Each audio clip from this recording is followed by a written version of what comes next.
What is going down, everybody? How are we doing today? You guys already know what it is. We are in peak off-season mode, which means it's peak quarterback conversation time. We've got some quotes to talk about. We heard from George Kittle.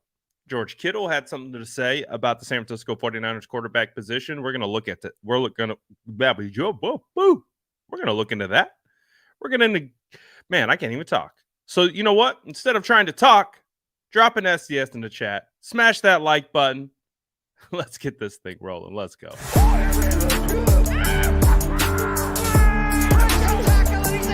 Smash that like button if you haven't already. Love to see it.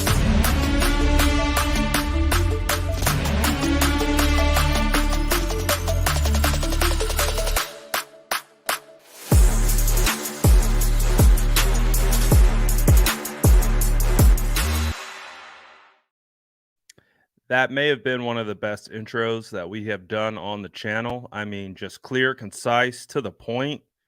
Definitely didn't stutter or skip or mix over any of my words. So we're off to a great start, everyone. I hope you guys are having a fantastic Thursday. Oh my gosh, we're almost to the Super Bowl. Oh, still trying to keep calm and just remind myself, try not to think too hard about how the 49ers should be there and that should be us. Anyways, I hope you guys are doing well and everything is going just fine in your neck of the woods. But I think today, one of the main things that we are going to be talking about is, again, so as you guys know, if you guys watch the channel throughout the year, we made a concerted effort not to talk about the quarterback position outside of X's and O's, outside of scheme, outside of any of that type of stuff. Do you know why? Well, if you watched, you would know why. It's because we're going to have the entirety of the offseason to talk about it, and it begins now. Oh boy, we're right in the middle of the quarterback conversation. And so we are going to focus on that. We're going to talk about a little bit of the potential impact that we think it may or may not have, and anything else that we want to talk about, because guess what? It's the off season and anything goes. But of course, got to shout out all the SDS dropping in here, saying what's good. Just want to shout out all the SDS. Good to see y'all. Good to see everyone. But let's get into this thing, shall we? Because George Kittle had some interesting comments. They were interesting only because I think we're hearing from a player saying what at least I believe. I talked about this yesterday, and George basically said very similar things and points that I made. But again, in his own words and from his own perspective. And I think the reason why it feels impactful is because it's a player. It's someone on the team. And any conversations about the team, personnel, those types of decisions, typically the conversations are it's above my pay grade. That's not a decision for me to make.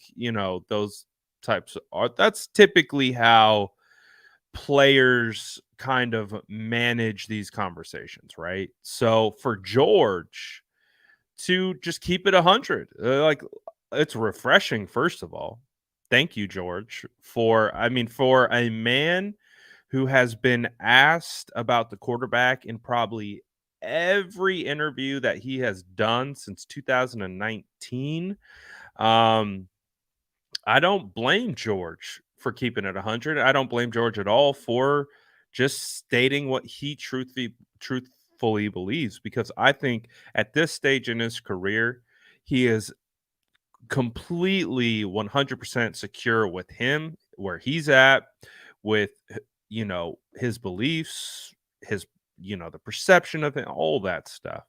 He can be honest, he can be truthful, and it is refreshing to kind of get that from one of the 49ers top players. So we're going to take a look a little bit at what George Kittle said. We're going to react to it. I want to get your guys' thoughts on it because I do think the fan perspective could be a little different. I do think there's room for people to have difference of opinions in regards to what George said. And again, if you look at the main quote to come out of it, he said it's Brock's job to lose. But of course, let's listen to the entire little clip that we got, and then we'll react to it on the other side. Celebrate Brock Purdy and everything that he accomplished this season. Crazy. Is he the future of the 49ers? I know you got Jimmy G. Yeah. You got Trey Lance coming back. Is he the future of the 49ers? I don't know what's going on with Jimmy. He's a free agent, so whatever happens there happens. Trey Lance is still there, and Trey unfortunately has not really gotten a fair shot of being an NFL quarterback yet. You got a full rain game monsoon versus the Bears, and they got hurt in the second game. So Trey's still got plenty of talent. He just needs to get out there and play. And then you can't talk about what Brock Purdy has, like what he did. Like, he's fantastic. Our offense was operating at the highest it's probably been in since 2019. So I mean, in my opinion, it's Brock's job to lose. Yeah. But I mean, there will be competition because Brock's gonna be out till training camp with his surgery. So it's gonna be interesting. But when you find a guy like that can seamlessly jump in, I mean, I think it's his job to lose. What are your guys' thoughts on that? I want to see what your guys' reactions are. Do you agree with Kittle? Do you disagree with Kittle? Let me know in the chat. I want to see, because I want to have a conversation. I don't want it to just be me speaking at you and telling you what I think. I want to see what you guys feel. Well, what do you perceive of this situation? What do you perceive of Kittle's thoughts? Is he playing favoritism? Is he, are the conspiracy theorists checking in and saying, "Oh, it's just another conspiracy against Trey"? Oh, what are your thoughts? I'm very curious to see. And we're starting to get some roll in. Grizz says facts. Peter says I agree. Mark says agree 100. Agree. Jason says he's right. Cheyenne says 1,000% agree. Alex says yes. JC says then call out who made the pick. Is that a conversation about drafting Trey? Trey is not ready and won't be. I wish I was wrong, says Natalie. Scott says totally agree. Brock earned it. GA says I agree with him. Brock should be quarterback 1. JC says I think he stated the obvious, but it needs to be a competition, which I think we all agree with. But there does have to be a quarterback that starts that competition, and who's going to be that quarterback under center. And by all accounts, it does sound like it is definitely leaning towards Brock Purdy. And I think what I'm seeing here in the chat as I kind of read through, it does feel like we all kind of agree with that, right? Like, I don't think that George said anything that was a slight or a shot at Trey. I felt like it was a whole lot of just like, it's refreshing. It's refreshing to hear a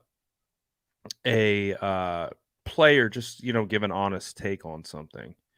Grizz, appreciate the $15 super chat. He says, I feel like the way the players talked about them in their interviews during the season, you can tell they had much respect for him and they know he's quarterback 1. Yes, the players talked very highly of Brock Purdy all year. We talked about it a little bit too. We talked about the difference in how they talk about Brock versus how they talk about Jimmy versus how they talk about Trey. There is a difference, right? There's a different element when they talk about Purdy versus Trey. I think they talk about Trey in the sense of got the traits, he's got the mindset, he's got the work ethic, uh, he has the cerebral ability, but it always comes back to we just don't know. With Purdy, they know. That's the difference, I think, in having this conversation from a player's perspective. Um, they know what Purdy's about. With Trey, I think they're still trying to figure out exactly what Trey is in the sense of playing. Because when you look at Trey, the only back-to-back starts that he has gotten was this year, and he broke his ankle in that second start. So it's not Trey's fault. You know what I'm saying? Like, I don't think it's Trey's fault why they don't know or why the organization doesn't know, or maybe even Trey knows himself. He's got to go out and do it. There's got to be an opportunity for Trey to go out and do it. And that just unfortunately hasn't happened. I mean, you can literally chalk up Trey's career up until this point to just unfortunate injury timing. The whole thing, the broken finger in training camp or in preseason, the sprained knee in his first start. I truly believe that if Trey doesn't sprain his knee against the Arizona Cardinals, he starts the next week against the Colts. That ugly monsoon game, Colts' legs is the difference in that game. He wins that game, and he is the starter week 8 against Chicago versus Justin Fields. And if Trey Lance beat Justin Fields on the road at Chicago, that would have been Trey Lance's team. Trey would have started the rest of the year. But it's just crazy the butterfly effect that comes along with everything because he got hurt in Arizona week 5 and wasn't able to start that disgusting game week 7 against the Colts.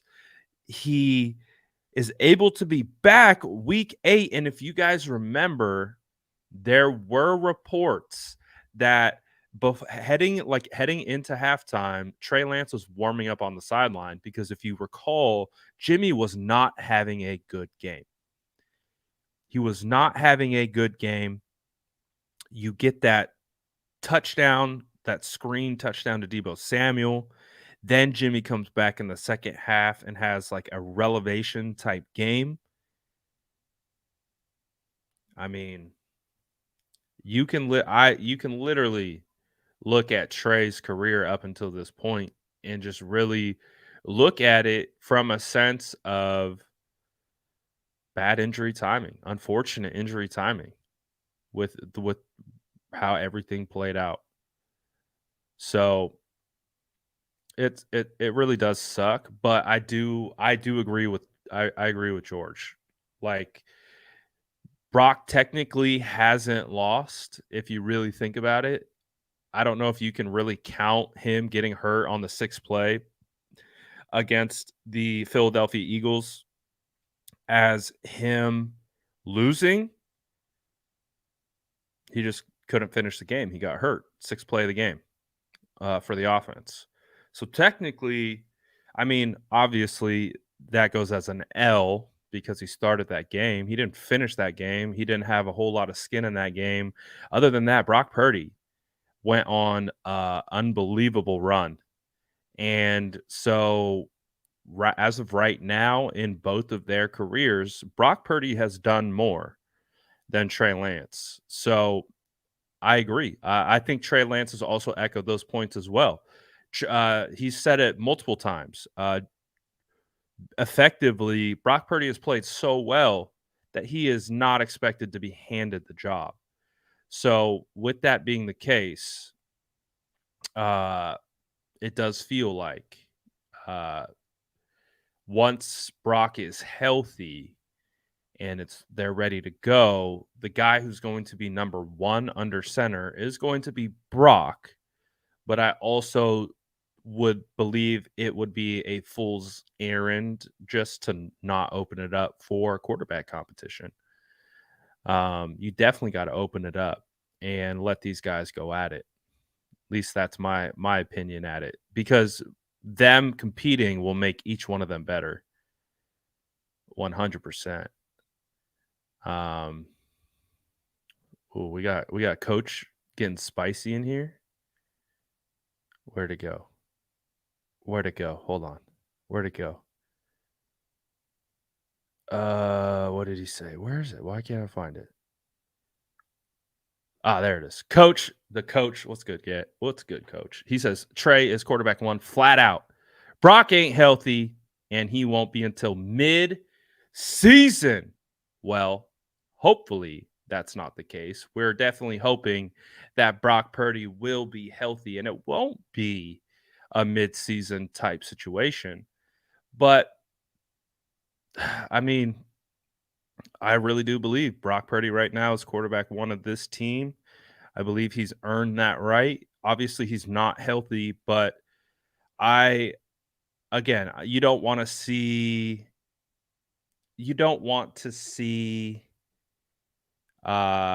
someone lose a job because of injury. Oh, we got a super chat from Coach. He says every quarterback on this team has lost his job to injury. So what makes Brock a lock? We don't even know what Brock will be when he gets back. Whenever that is, quarterback 1 is on Trey. Take the job. Now, I agree with those points. We don't know how Brock Purdy will respond, and that's a true statement. We don't know what that's going to look like, but you can also make the same. You could say the same thing about Trey. You don't know how he's going to respond to the ankle injury. He had setbacks with the ankle, had to have a second surgery, but Trey Lance will have a much sooner opportunity to show that he's back and show how he can rebound. He'll have the opportunity in training camp, not training camp, OTAs. And we talked about that yesterday, is that OTAs is going to be great for Trey because he won't be able or won't have to be looking, and it won't be a competition in OTAs because it's probably going to be Trey Lance. It's going to be a veteran quarterback that they bring in to be a backup to either Brock or Trey, and then maybe a camp arm rookie, someone like that. So Trey does have a great opportunity to go into this OTAs as quarterback 1 and prove that he is quarterback 1. But I also do believe that when Brock comes back and is healthy, and let's just say, because we don't know, and to Coach's point, we don't know, but let's say Brock Purdy is healthy, throwing, ready to go at the start of training camp, I would imagine it's going to be Brock Purdy taking the snaps with the 1s, and it will be Trey Lance with the 2s. And then from that point on, from the start of training camp, is what we will decide from there on out who will be quarterback 1. I think, again, we don't know how either one of these players are going to respond from injury. That's really what it comes down to. But Trey does have an option. Trey, I think, is quarterback 2. I don't think that's crazy to say, and I don't think it's crazy to rationalize. He's quarterback 2 right now, but he's the only healthy quarterback on the roster. So that means he has an upper hand on hopping Purdy if he comes out and has a phenomenal OTAs, really takes but again, we understand Trey has so much against him, which it really sucks for Trey. The lack of reps, this kind of sandwiched in between Jimmy and Brock, and then getting hurt. He's going to have to come into OTAs like a stone cold killer. He can't care what anyone in the media says, any one of his players say, what his coaches say. He really does have to go into that building like, I'm quarterback 1. This is my job, and I'm going to prove that it's my job. So it's going to be an interesting offseason. It sure is. Cheyenne says, you can base your decision on hypotheticals or evidence. I'll take evidence, and that's no shot at Trey. He's had a rough go at this, but Purdy is facts. I definitely understand that concept, and I think that's kind of what the players are talking about. Is they know what Brock is. They've seen Brock in the biggest of moments step up and perform, and they've seen enough. They've had enough sample size of Brock, of what they believe in. But that's why this offseason is going to be fantastic, because Trey is going to have an opportunity to show everyone why he was worthy of the 3rd overall pick, of why the San Francisco 49ers traded 3 first-round draft picks to go get him. Just like we're always going to talk about Brock Purdy as Mr. Relevant, we're always going to talk about Trey Lance as the number 3 overall pick, who was the trade, arguably most we've ever seen given up to move up in the draft before. Those two things are going to consistently be attached to these two quarterbacks, and it is going to drive people's perceptions of these quarterbacks. Like, if you took them and you swapped, it'd be interesting to see what the conversation would be at that time. NPR says, I really like Brock, but friendly reminder that we've never seen Lance play with CMC, who elevated the offense under Jimmy G. We also didn't even really get to see Trey Lance with George Kittle this year. George Kittle was hurt the first 2 weeks of the season. We didn't see him with CMC. So, yeah, it's going to be interesting. It is. It's going to be interesting to see. Also, too, what I think is going to be the most interesting is Kyle. How is Kyle going to adjust his scheme? Because I'll be honest, I don't love Trey's scheme.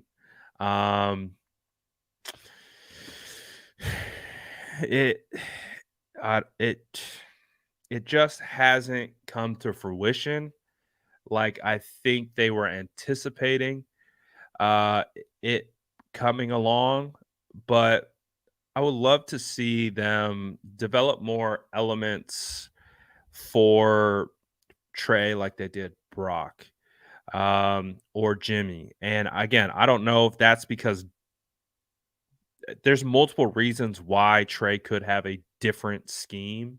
It could literally come down to Kyle Shanahan just doesn't think or believes that Trey can run that scheme. So that's part of it. But again, part of what Trey is going to have to do is prove that he can run that scheme. He can run a pro style offense. He can make the reads. He can throw on time. Again, one of the things that Brock Purdy did and made him really successful is his mechanics were on point. He didn't need clean feet. He didn't need clean body positioning. He didn't just the way Brock moved within the pocket. He didn't need to step into throws. He could fade off throws. He could fade off his back foot. He could throw off different arm angles. That was the difference with Brock Purdy and being able to execute that scheme at a high level. And like George said, they hadn't seen that scheme executed at that high of a level until 2019, right? So it's definitely going to be interesting. But I do think Trey has an opportunity to get better this year. Brandon Lemus says Niners got to get a vet quarterback to take that 3rd spot. Who do you think it may be? If we take one from the draft, Stetson Bennett is still there. You think we should go for him? Stetson Bennett would be a phenomenal backup because he would come in and be older than both Trey Lance and Brock Purdy, but he does have some pretty big time experience in some big games. But I do think the 49ers need to bring in a veteran third stringer. I like guys like, again, I talked about it quite a bit, but I like guys like Taylor Heineke. These are my tier 1 guys for third string. Would be Taylor Heineke, Jacoby Brissett, and Sam Darnold, believe it or not. Sam Darnold, also Tyler Huntley's up there. I don't know. I would have Tyler Huntley firmly placed in my tier 1 backup ranking if I believed Kyle wanted Tyler Huntley. I don't think Kyle's going to want Tyler Huntley. That's just my gut. With everything that I've seen from Kyle Shanahan and the way he really likes these pro style quarterbacks, and when I say pro style, they're just pocket guys. They know how to move within the pocket. They might not have that electric ability with their legs. They might not be the greatest athletes. They're more cerebral, more processing focused. They win with processing. That just feels like you go through the list of what Kyle's been successful with. I would love Tyler Huntley. I just don't know if Kyle would love Tyler Huntley. At one point, I would have loved for Kyle to draft Deshaun Watson, but I knew Deshaun Watson was not a guy for him. So again, that's what makes the Trey Lance pick interesting. It makes the kind of evolution process of Trey Lance interesting. So it's going to be get your popcorn ready, guys. This offseason is going to be it's going to be a fun one. Can't wait. The chat's already in peak off-season form. I love to see it. Make sure you smash that like button if you haven't already. So yeah, I do think the San Francisco 49ers go after a third string quarterback. It just will be fascinating to see if they convince one of the top tier guys that do have starting experience to come technically be the third stringer, or if they're going to have to land on maybe not one of the shiny backup quarterbacks. But there's a good amount of them out there, and obviously, if Steve Young has talked about it. Steve Young has said out of any, he's talking about the fire Kyle Shanahan people. He said that if there's any place that he could have played,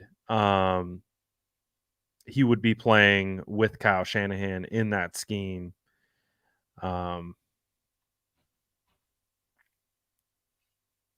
So I think there's a lot to like as a backup too, especially if you do get a shot and you can cook in that Kyle scheme. I definitely think there's some appeal to recruiting some of the bigger backup quarterbacks out there.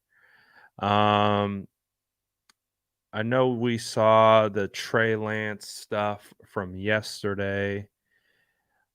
Trey Lance also spoke on the quarterback thing. So let's get Trey Lance's take on it. Obviously we're talking about like what we heard from George, but Trey also has spoke on it as well. So I'm trying to find that particular one. Where are you?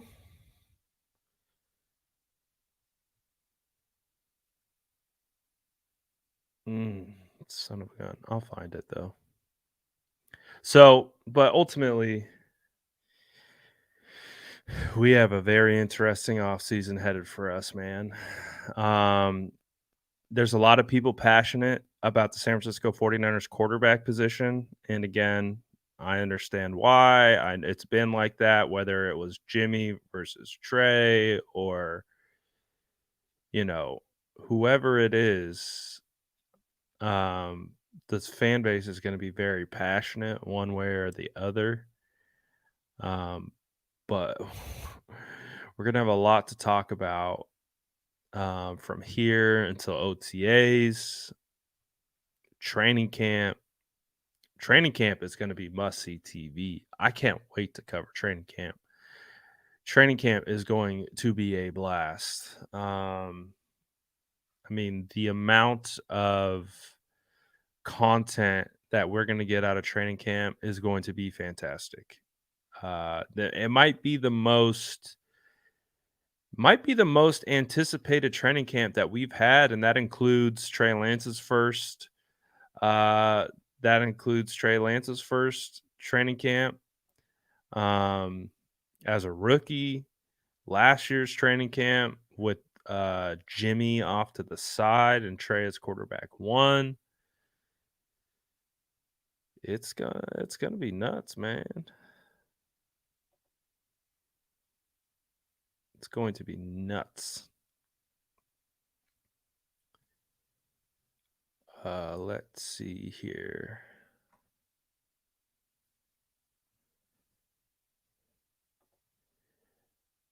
Dabbing Hyena says, in my opinion, we need to relax and take a deep breath. Emotions aside, we can't write Trey off just yet.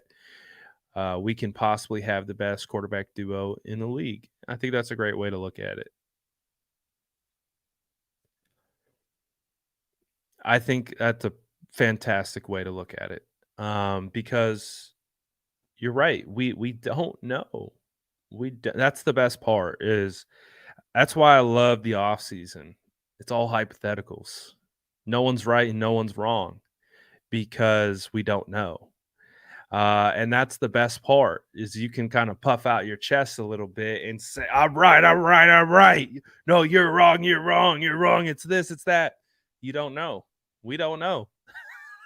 So a cautionary tale. It's the off season. So if anyone is trying to fight you and being adamantly right about something they don't know about, they're just being emotional. Or they're either trying to get you to be emotional. Either way, that's basically what it is, man.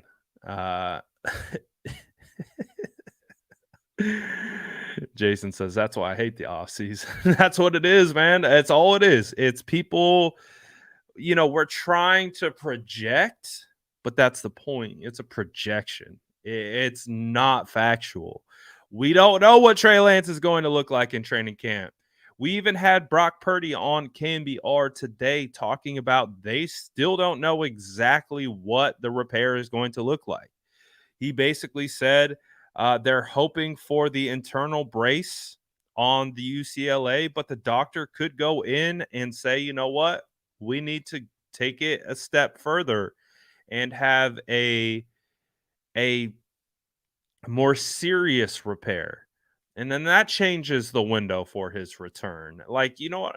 So it's hypothetical season. It's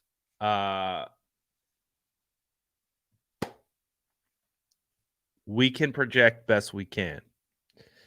But at the end of the day, we don't know. That's the best part. That's why I love it. We get to play team doctor. We get to play general manager. We get to play head coach. This is franchise Madden. This is Madden franchise mode in real life, people. That's why the offseason's so much fun. It's Madden franchise mode in real life, and we are at the controls. So try not to get upset about the topics. Just roll. Have your opinion. Let your opinion be known. You don't need to yell at anyone else because they have a different opinion of yours. because at the end of the day, it's an opinion. We don't know yet. We don't know what the hell this year's going to look like. We all thought Jimmy Garoppolo was going to be off the team last year. We thought Jimmy was long gone. See you later, Jimmy. Enjoy working on that side field.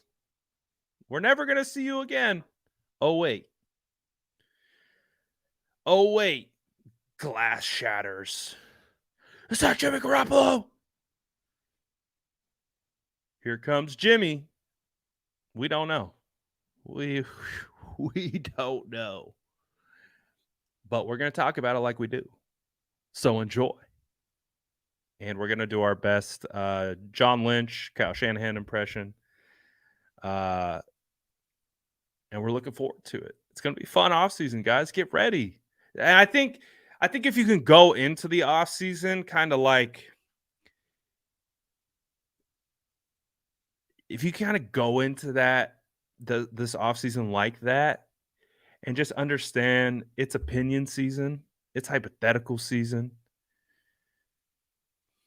Don't let anything piss you off. Don't let anything, we're going to have our, Tim Kawakami's coming out and saying, looks like there was a rift between Jimmy Garoppolo and Kyle Shanahan, John Lynch, and maybe that's why he didn't, dress up this season, or he didn't play in the NFC Championship game. He did a two-time. He did a two-time. I'm not playing. Like, listen, Jimmy's done it before. Jimmy's been healthy before and not played. Like, that is a real thing. But again, you can either get mad at it, you could get whatever. It happens. So it's gonna be a wild one. It's gonna be a wild off season. It already is. We've already had so much go on. It's been unbelievable.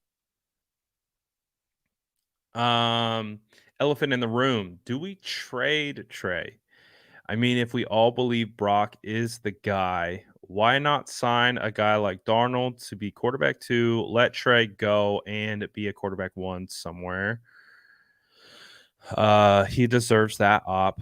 We need capital. I think this scenario would have had more, would have been a discussion point if Brock didn't get hurt. I think Brock getting hurt really changes that. One, even if Brock didn't get hurt, you would be trading Trey Lance at his lowest value. So when you talk about it from like a business perspective, return on investment, you have invested so much into Trey. Are you trading him for a 3rd round pick? Are you trading him for a conditional 2nd round pick? Like what are you getting? That's like it's hypothetical season. So now we're going to be playing the role of John Lynch in this hypothetical question. If I'm John Lynch and I have this option to potentially trade away Trey Lance, what is my thought process going to be that goes into it? First of all, who wants to trade for Trey Lance? Obviously, quarterback is a premium position and teams will overspend, right? It will happen. So maybe some team who had a high draft grade on Trey Lance understands and they feel confident in their evaluation. They're looking at it from a standpoint of like, hey, we can get Trey Lance at a discount. We can get Trey Lance at a fraction of the price. And we believe in our evaluation. We believe this, that, and the other thing.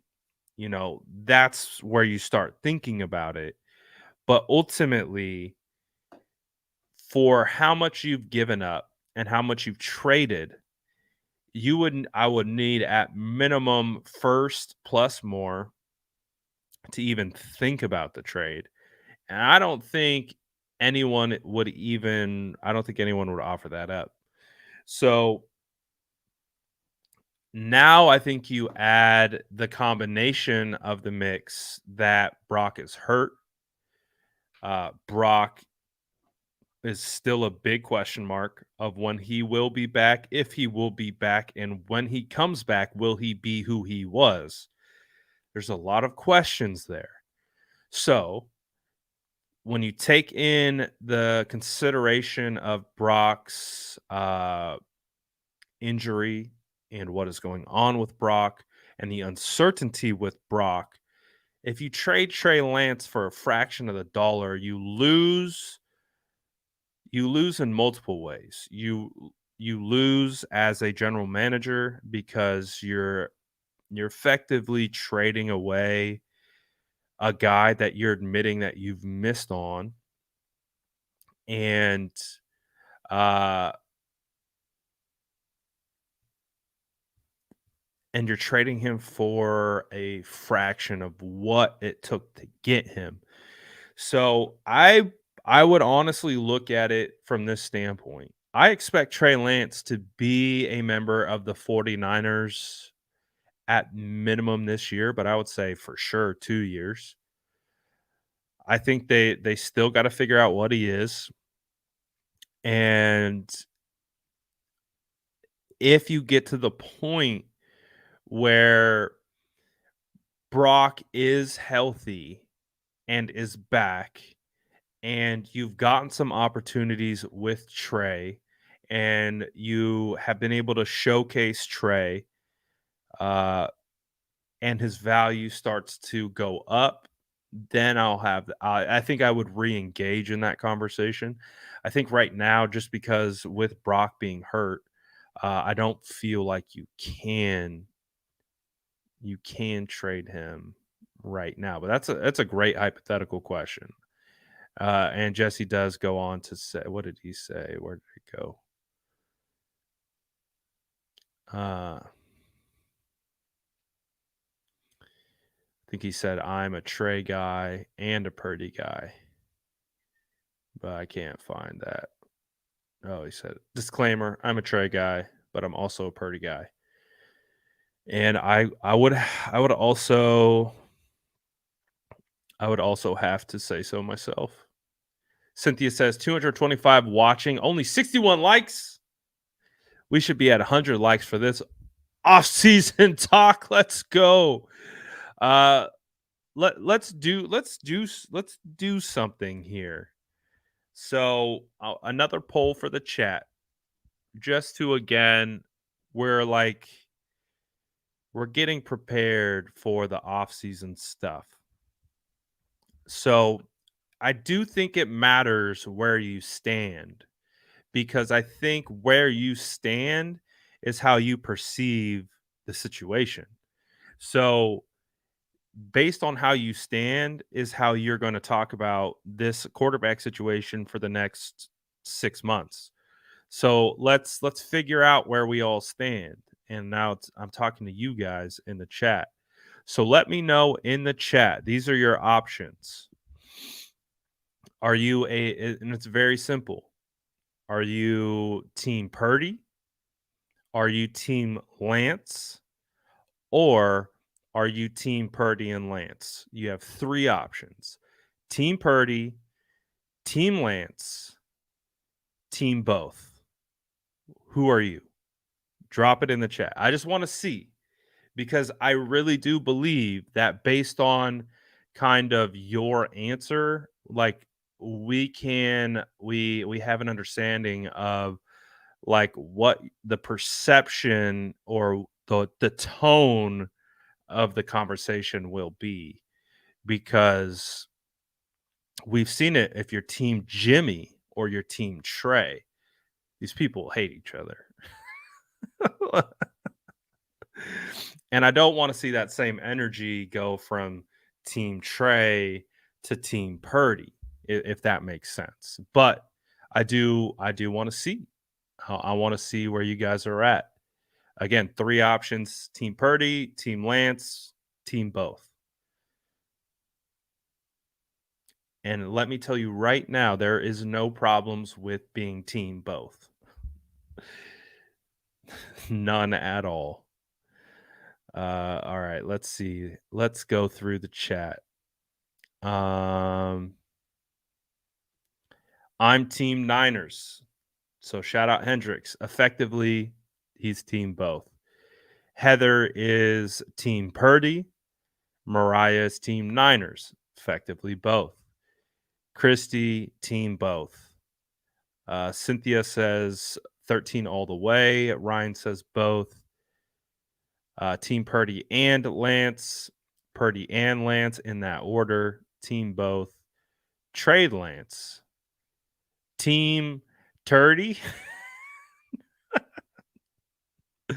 Team both. Team Purdy and Lance. Team both. Team both. Team both. Team Lance. Team both. Start number 5. BCB and Lance.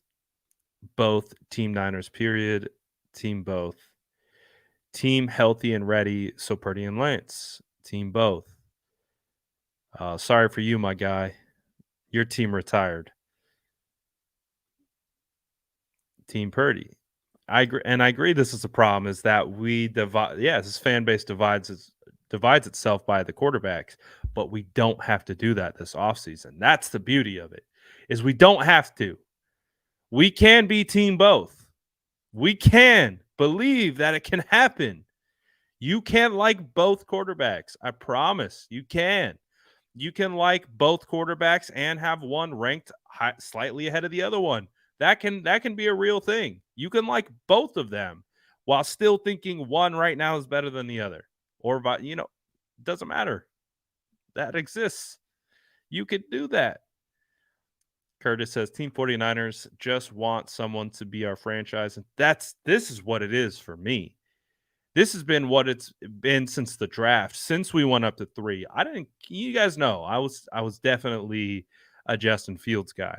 But that doesn't matter. It was Justin Fields. It was Trey Lance. It was anyone but Mac. That was our rallying cry.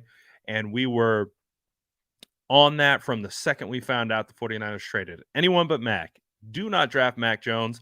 Brock Purdy is proving the point of why you don't take Mac Jones at 3, because you can find Mac Jones at home with Brock Purdy, the last pick of the draft. That's why you don't take Mac Jones. Team both. 2 young quarterbacks. It makes sense to keep them both. Both. Of course you keep both. Not Garoppolo. He's crap. Alex says, Team Brock Purdy. I know you saw my comment yesterday that generated 100 replies. I don't know what you're talking about, to be perfectly honest. Purdy. The fuck is this? Excuse my language. Is this Twilight? Both quarterbacks are dangerous when healthy. Team Niners, period. Don't matter who the quarterback is. I don't care who the quarterback is. Super Bowl is all that matters. Well said, guy. That's really what it is. Team Purdy. Both are decent quarterbacks, so team both. Team 49ers, Brad. Come on now. I already knew that from you, Jason. I'm Team Faithful. Number 3, Team Turdy, but starts with Team Niners always. Team Trey and Brock. Team Brock and Trey. Team Bofa. Are we Team Bofa? We're Team Bofa, baby. Team Trey. So I would say predominantly it's actually feels like both. Feels like both. And, that's kind of what I would expect from, people who, and again, you can feel which way you want. You can not like Trey. You can not like Brock. That's definitely a personal decision. Oh, I like this one. Team Brad. There we go. Now we're cooking. But what I do think it comes down to is if we are fans of this team and we are looking for a sixth ring, Team Potato. Yes, we're Team Potato. Dude, go away. Shut the hell up, dog. No one cares about your freaking pineapple mother. All right, back to business. All right. Team anyone but 10. Niners says NY Niners. Says don't understand our fan base. If Trey hits, he's Mahomes like talent, Purdy good, but will never be that. Everyone should be rooting for Trey. But why can't they be rooting for Purdy? Because and I think we want to root for Trey. We want to root for that talent, but at the end of the day, that's the difference right now is Trey is all potential. Brock, we've seen it. So, and it was more than good. We haven't seen Kyle Shanahan's offense look like that since I would say I don't in 2019 the offense did not look like what it did with Brock Purdy. So I would say I haven't seen a Kyle Shanahan's offense look this good since Matt Ryan with the Atlanta Falcons. That was the last time we saw Kyle Shanahan's offense look like that, and that was with the rookie quarterback. So, I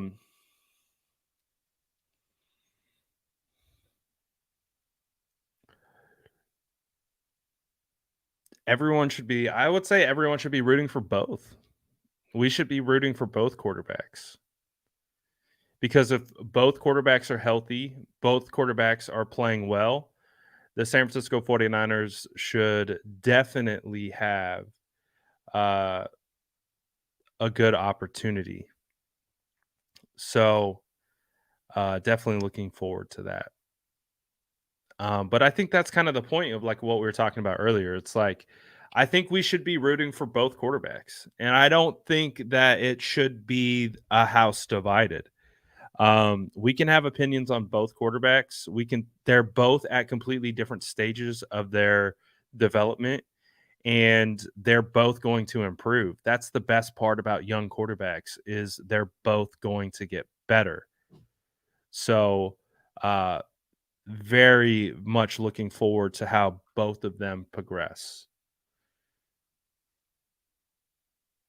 And I guarantee you will have a much less stress-free off season if you're just concerned about both quarterbacks being the best they can be and whoever wins wins and being happy for either Trey or either Brock. I know that's a out there thought process, but again, I don't care. This goes back to the potato analogy. I don't care. It could be a dang potato back there. As long as the potato's winning me games, that's all I care about. As long as the potato is leading this team towards a championship, which is our ultimate goal as a fan base, that's all I care about.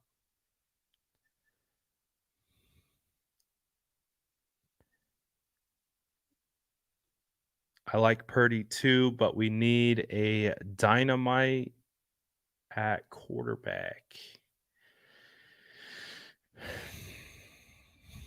I don't think we do. But that's the point.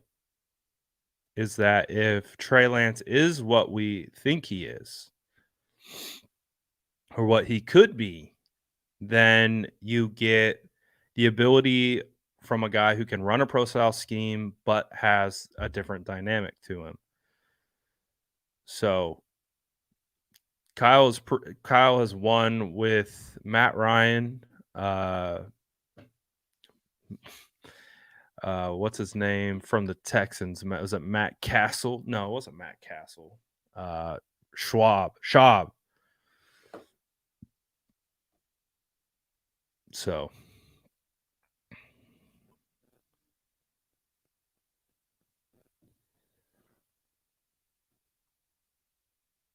that's how I see it.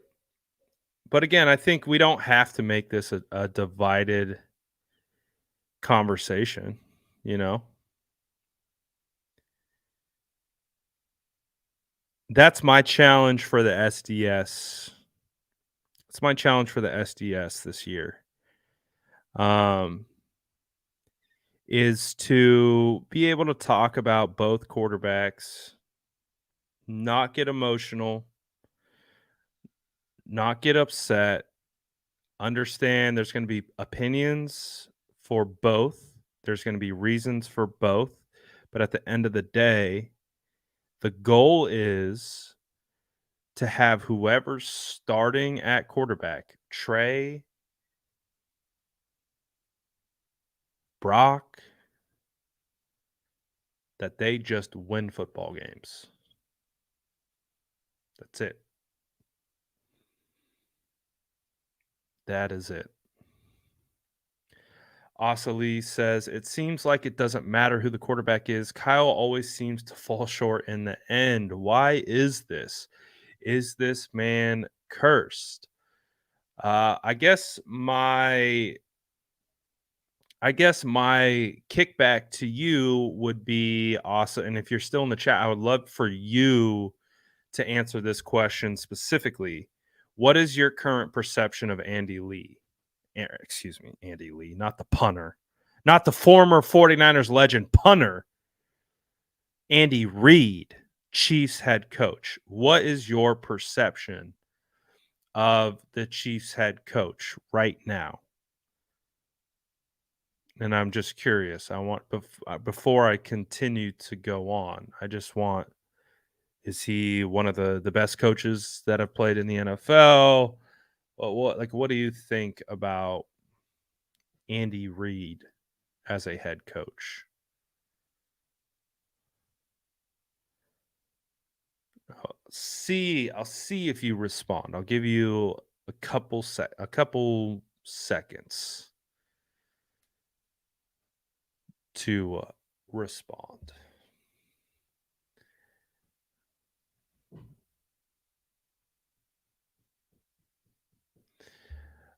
Well, in the case of Asa not responding, there you go. Andy was fired from Philly because he couldn't get it done.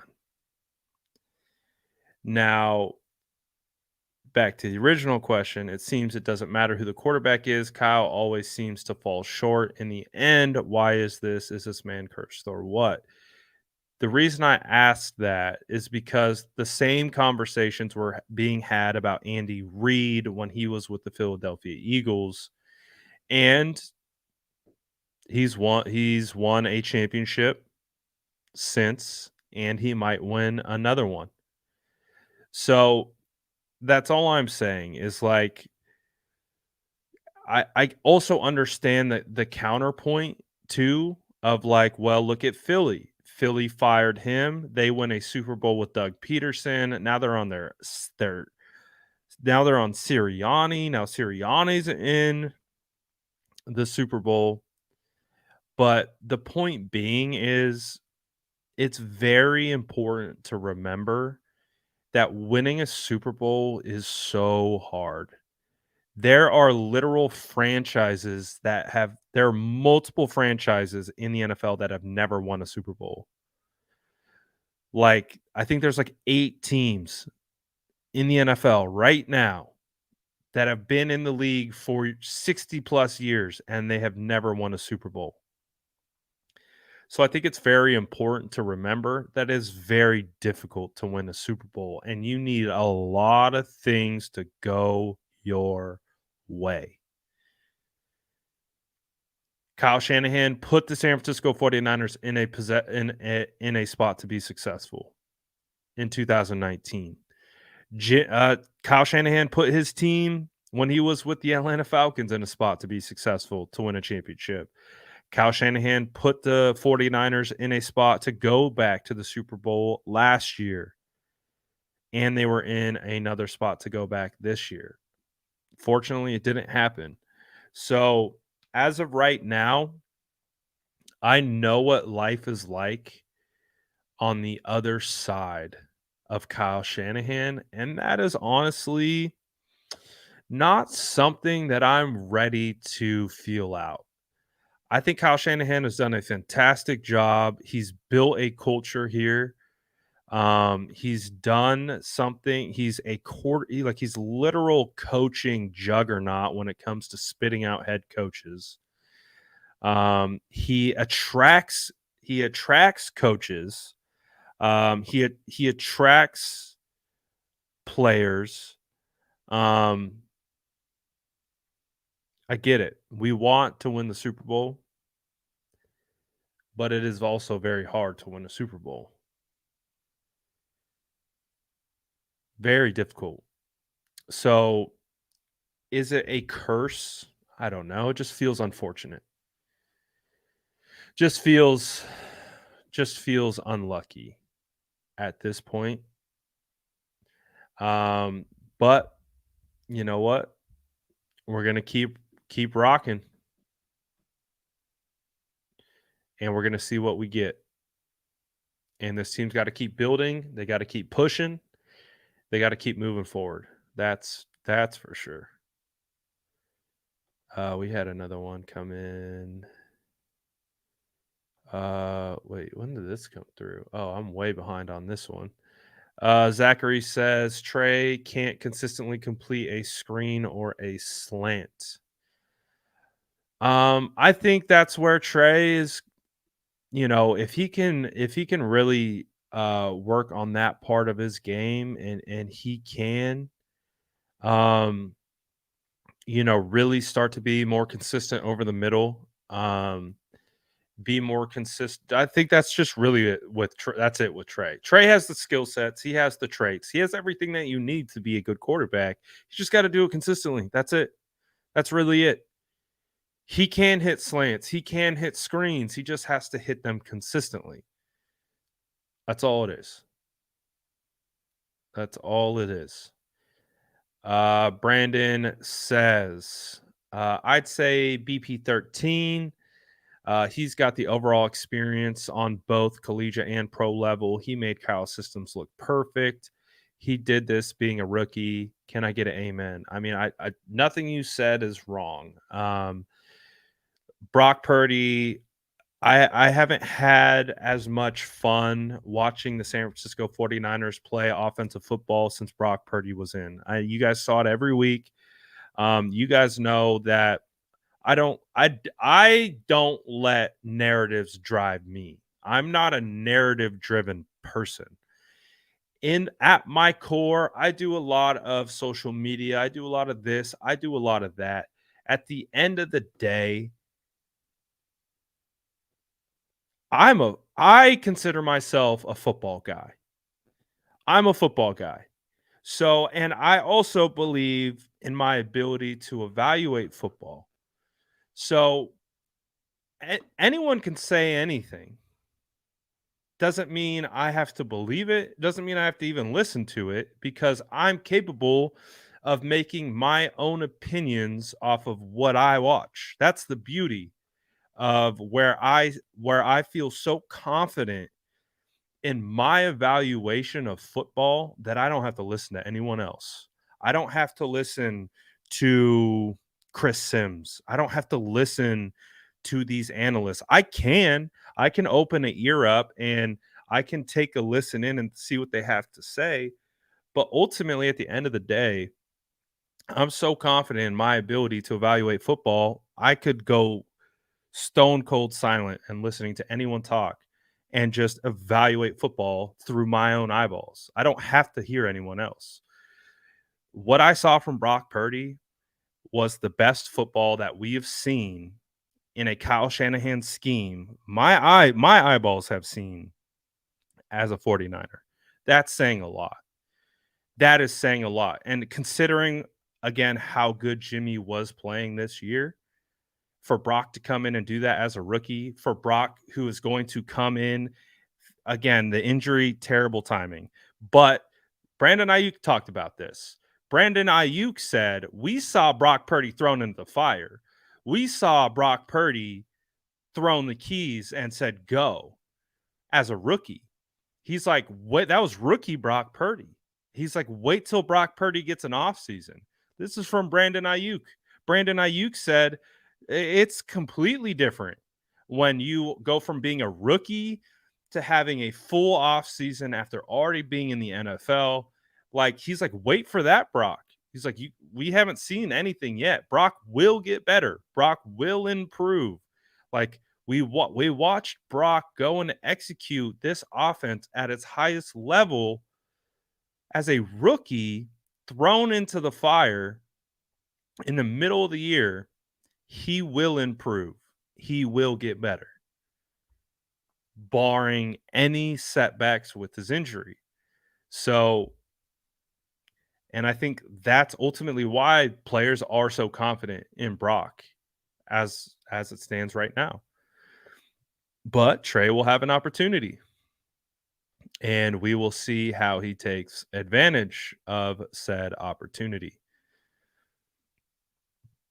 So we'll see.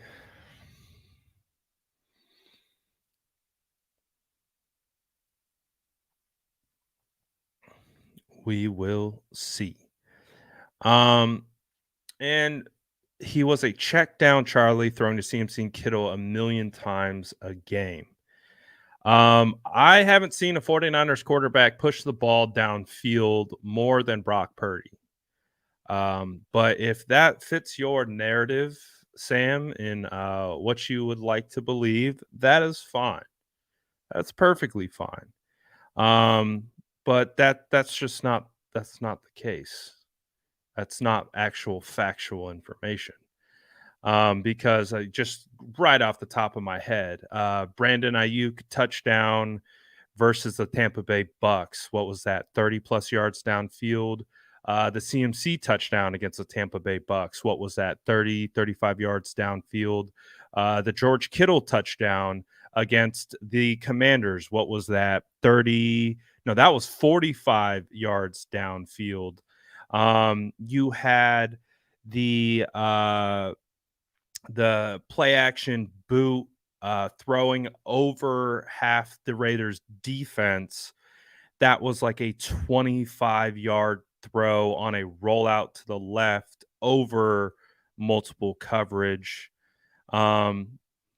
So again, if that's the narrative, that again, this narrative season, I don't need narratives because I actually watch football. I watch the games and I remember them. So when people come to me with these types of narratives that aren't true, it's very easy to discredit them. And it's very easy to then just turn around and just be like, my boy, if that's truly how you feel, then you just don't watch ball. And that's okay. That's fine. Just be very careful when you talk with so much oomph about something that isn't true. Like, again, we do film breakdown. We did film breakdown every year or every game of Brock Purdy. We watched it all together. So, again, just be careful, Sam. Just be careful.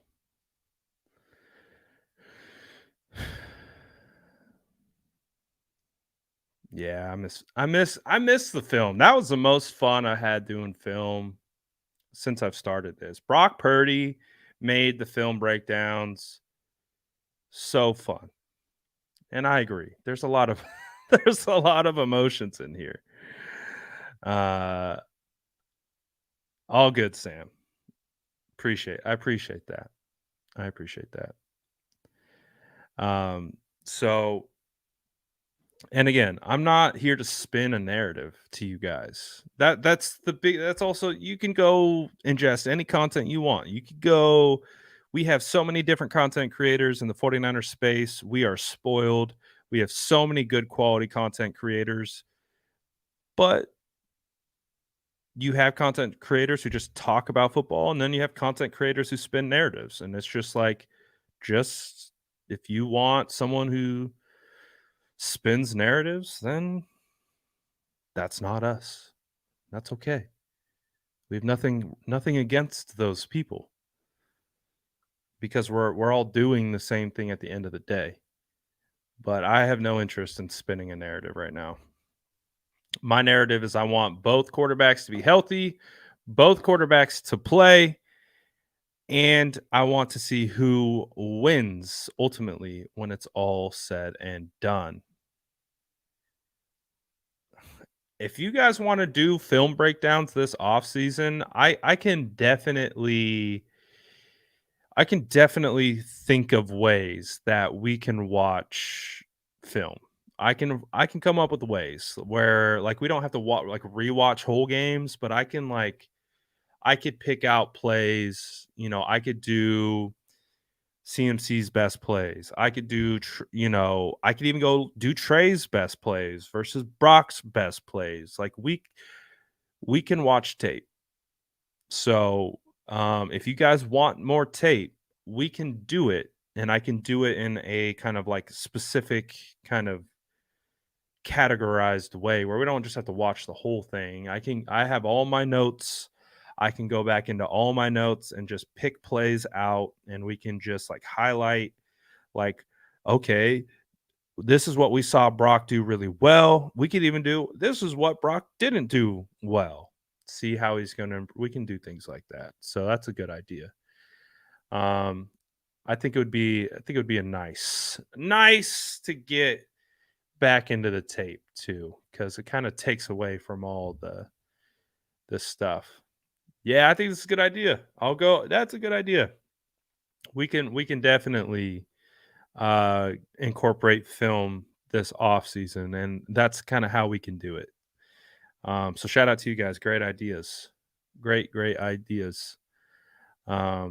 So definitely looking forward to that. So we'll definitely get back into the film, because it was a good year to look back at and get into all that.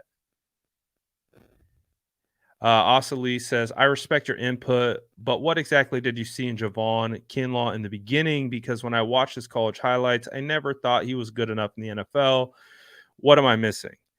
I think I can rationalize. I could see why people might feel that way about Javon Kinlaw. My thoughts with Javon go as such. I'm a trench guy at the end of the day. I love trench warfare. I love O-line. I love D-line. And with Javon, what you had coming out of South Carolina is what we believed to be one of the better run stuffing plugs in the game. Like, you saw a guy on tape, very young, very large, and moved pretty well for his size. Raw, yes, but when you look at him, when I look at like one techs, three techs, I want to be a little bit more athletic, but I looked at Javon as a guy you're going to shove in the one tech, kind of in between the A gap, between the center, between the guard. I want that guy to plug. And what I mean by that is I want him to acquire double teams, meaning he holds his line at the line of scrimmage. Two offensive linemen can't move him. The other lineman can't get off the linebacker. It allows guys like Fred Warner and Greenlaw to fill gaps and get off blocks really easy. That was kind of like the baseline of what we thought Javon was going to be. Then with Javon, you can project out that he's going to get better as a pass rusher. He's going to get better in his overall game. The unfortunate thing with Javon is he just can't stay healthy. That's all. That's all it comes down to. I don't think Javon never looked totally healthy to me when he came back. I felt like in training camp, in preseason, he had this extra gear to him, but when he went down and then he came back, uh, it just didn't feel like uh, just didn't feel like he came back. So I don't think the 49ers are going to pick up his 5th-year option. So I think Javon will have one more year. One more year of Javon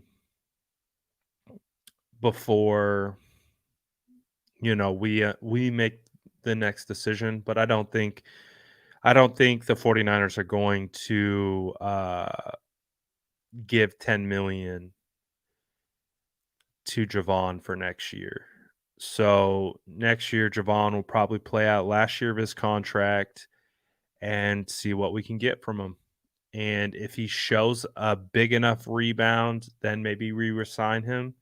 But again, I love Javon. You guys know I love Javon, and I really hope for him to be successful, whether with the Niners or whether with someone else. I don't really care. I do care that Javon is successful. But I also understand, the best of ability is availability, and that's just where he struggled the most so far. And that's not necessarily his fault. It's just a circumstance. So it's unfortunate, but we'll see. We'll see how it continues to play out. But I wish we could see Javon ball. That would make me happy. It sure would. It definitely would. But we just got to see.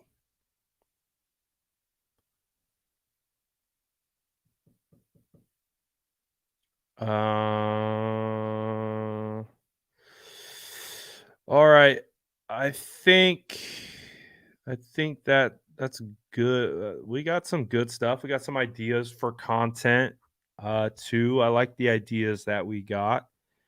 And I think once the Super Bowl is over, let's look at some key dates. Key NFL. Plan out our off season together. Let's plan our off season content together, huh? Key off season dates. Let's see.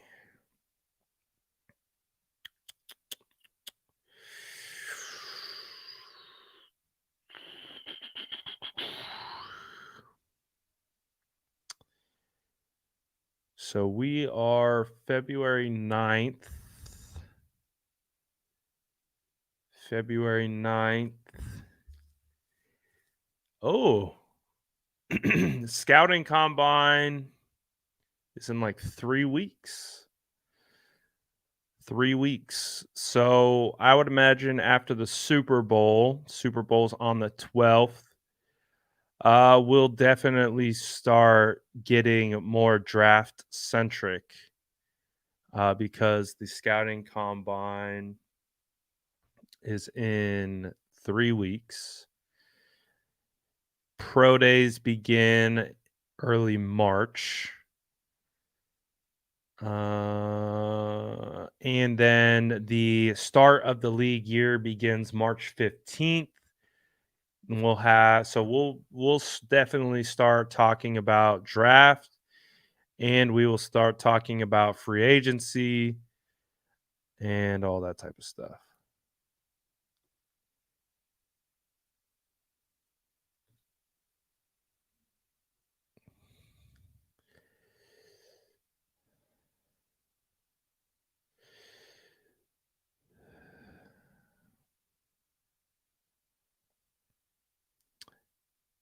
and we can go from there. So we got a lot of stuff.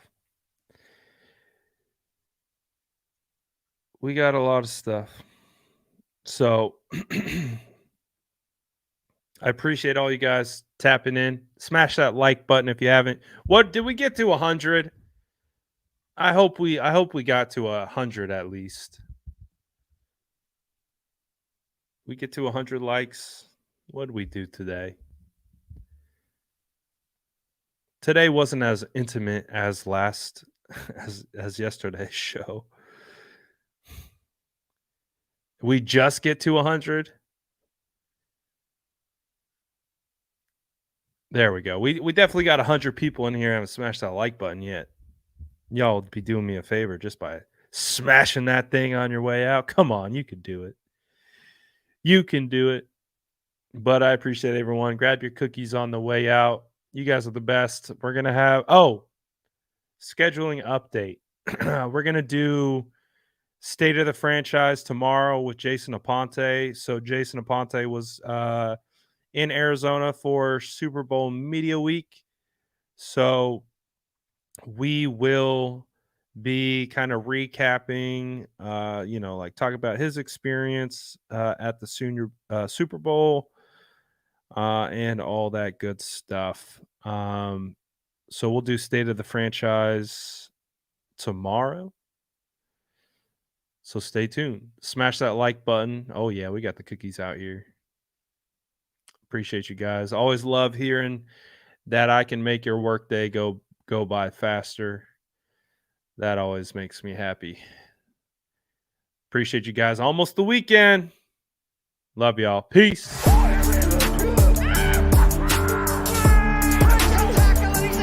Smash that like button if you haven't already. Love to